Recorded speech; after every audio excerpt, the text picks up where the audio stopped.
joining us. And what is your reaction to Rand Paul's announcement today? How important is this to the cause of immigration reform?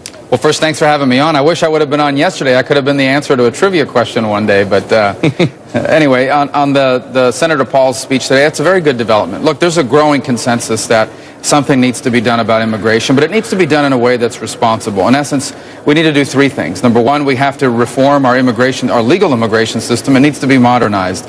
Number two, we have to enforce our laws, and we have to improve the way they're enforced. And number three is we're going to have to figure out a way to deal with the people that are here illegally in a way that's compassionate but also responsible. And that means, we're not going to deport 12 million people like Rand Paul said today.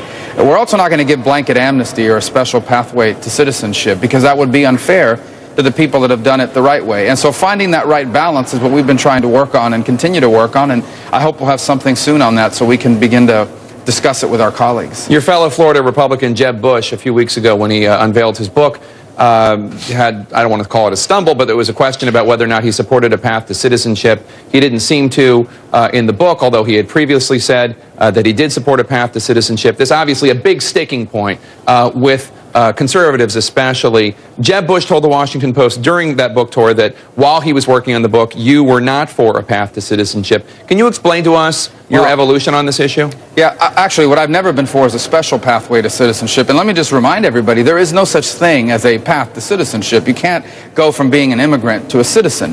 You have to go to get a green card first. What efforts in the past has done is they've awarded people green cards. It's basically said, if you've been here for X number of years, we're going to give you a green card. And then once you get a green card, in 3 to 5 years, you can apply for citizenship. I'm not saying that we should do that. On the contrary, I'm saying that all we do is that we allow people to earn, to basically apply for, and if they qualify, receive a legal status.